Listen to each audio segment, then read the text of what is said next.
2022년 2월 25일 새벽 예배를 하나님께 드립니다. 오늘 우리의 예배와 기도를 받으시는 하나님을 뵙습니다. 말씀을 전할 때 우리의 기도 제목을 깨닫는 시간이 되시기를 바랍니다. 오늘 새벽은 복음 전도의 자리라는 제목으로 말씀을 전하겠습니다. 우리는 가장 중요하고 멋진 이야기를 나누거나 들을 때 그 이야기를 하는 환경을 상상하곤 합니다. 예를 들어 연인들이 사랑을 고백을 할 때에는 분위기 좋고 꽃향기 나고 잔잔한 음악에 달콤한 케이크와 음료가 있는 자리를 상상합니다. 또 다른 예입니다. 내 인생의 지침이 될 강의를 들을 때에는 가지런한 객석과 편안한 쿠션이 있는 자리, 음향 시설이 잘 되어 있고 강의 팜플렛이 준비되어 있으며 강사와 영상 자료와 가까이 볼 수 있는 자리를 상상합니다. 그렇다면 여러분이 전하는 복음 전도의 자리는 어땠으면 좋을까요? 전도사님이나 목사님처럼 자신을 위한 단상이 마련되어 있고 조명도 잘 준비되어 있으며 듣고자 하는 청중들이 귀 기울여 듣고 당신에게 호감이 있어 한마디 말을 할 때마다 아멘이 울려 퍼지는 환경을 상상하지는 않으신가요? 저도 그런 환경을 꿈꿉니다.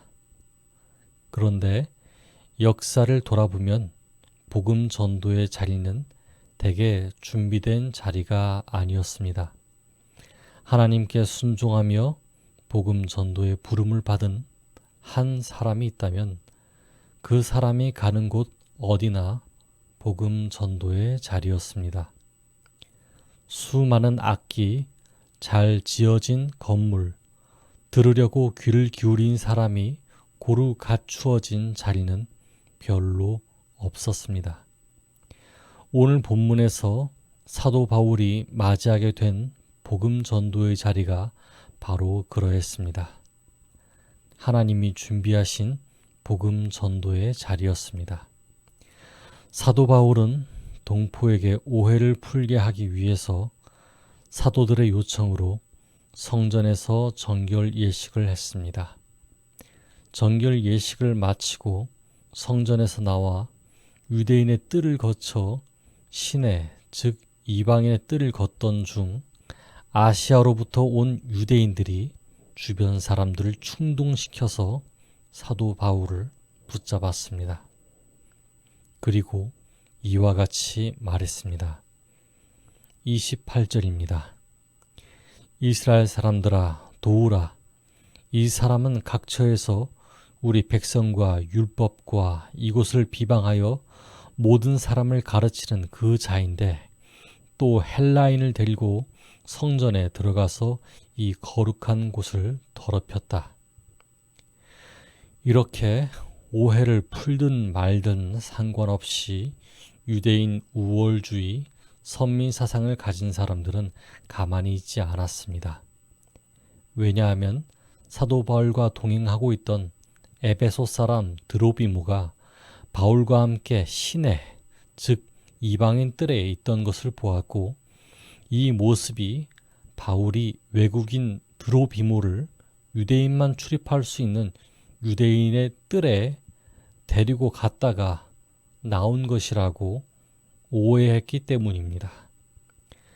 그 유대인들은 사도 바울에게 증오심을 품고 있었기 때문에 자신들의 판단이 오해인지 아닌지 사도 바울에게 물어 증명을 받기보다는 사도 바울을 둘러싸고 죽이려 했습니다.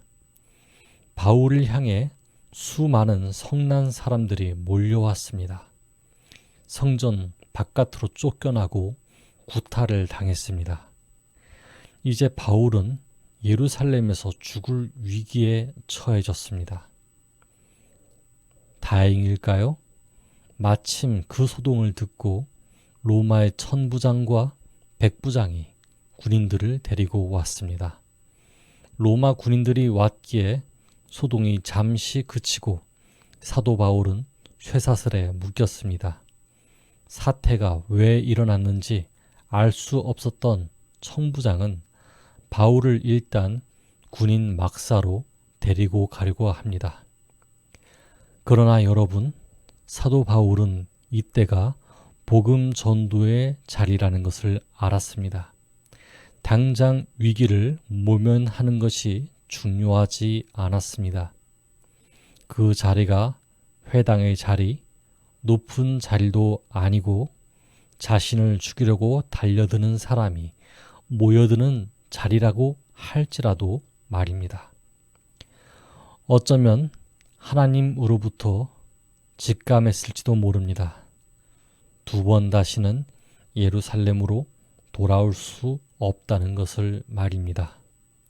사도 바울은 천부장에게 부탁해서 군인 막사를 향하는 계단 위에서 백성을 향해 이야기를 시작합니다. 여러분, 우리에게는 내일 할 이야기가 있고 오늘 할 이야기가 있습니다. 당장 할 이야기도 있고 먼 훗날 할 이야기도 있습니다. 그러나 소중한 이야기를 하기에 더 이상 기회가 없을 것을 직감한다면 잠시 걸음을 멈추는 것이 어떠십니까? 그때가 바로 복음 전도의 자리가 되지 않겠습니까?